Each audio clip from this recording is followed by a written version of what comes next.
Peak business groups are calling for short-term government support due to the impact of Omicron. Joining me now live is Business New South Wales Chief Executive Daniel Hunter. Daniel, good to see you. Thank you for joining us this morning. Firstly, how would you describe the last few weeks? Well, I think it's been two-speed for a lot of businesses, Danica. There's those that are going well and responding well during these times and they create opportunities. And then there's a lot of industries, though, that are basically in a shadow lockdown. It's a double whammy where people haven't shown up because they want to stay at home at the moment. So people aren't going to restaurants, aren't going to tourism venues, aren't going to the central business districts at all.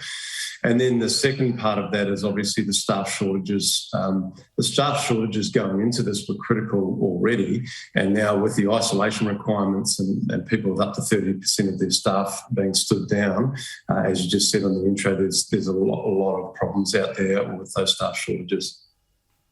What sort of support do you need?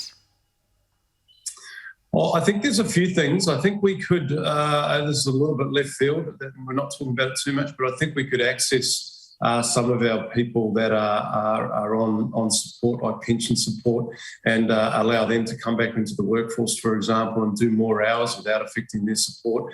So we could access some of those people that are here in Australia and are able to work and try and get them out there. I think we need to look at targeted support packages like a job saver for certain industries, particularly hospitality and those tourism impacted industries. Access to RAT tests would be good, but noting that there's a worldwide shortage of that at the moment too. So there's a number of things that we're working with government on, but really what we need to do is we need to get people out of those isolations if they don't need to be there and back at work. And then obviously we need to get over this hump of Omicron. Just on one of those points there, you mentioned some sort of monetary support. What level of compensation would you be looking for? Well, I think what we're doing is talking particularly to the state government here in New South Wales about reinvigorating the Job Saver program for those impacted industries where they can demonstrate that they're basically in a sense in a lockdown. So we're looking for that sort of support so that they can keep their people on staff and keep their businesses open. What we've got to remember here is that there's a lot of businesses that can't do really any trade at the moment, even though there's not a government mandated lockdown. And they're still having to pay all their bills. They're having to pay their rent, they're having to pay their electricity, they're having to pay their staff. They've had stock losses because we were all expecting a busy Christmas season and busy Christmas trading season. And in some sectors that just hasn't happened.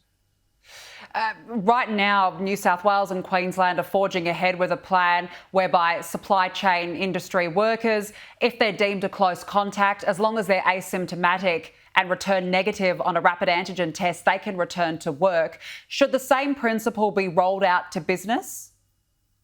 Absolutely, it should. I think we support the New South Wales government decision to do that for those essential workers so that they just need a RAT test and no symptoms and they can come back to work. I think that will solve a lot of problems. We would like to see that rolled out further to other businesses and industries. We don't necessarily need to do everything at once, but we could perhaps look at hospitality and retail and sectors like that and then roll it out further in the next few weeks. But we would support that because there's a lot of people at the moment that are in isolation and are well and could be working that absolutely just can't work because they're stuck at home. You mentioned rapid antigen testing and the role it plays in the reopening process. Should they be free? I think there's room there for a subsidy and for businesses to obviously to procure and acquire those rapid antigen tests, which are very difficult to get at the moment, I might add. However, I think there is room there for government to subsidise those rapid antigen tests. I mean, they're coming in somewhere between $10 and $20 a test.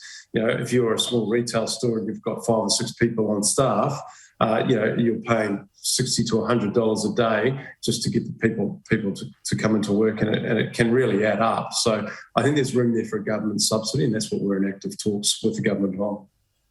Business New South Wales Chief Executive Daniel Hunter, thank you so much for joining us this morning.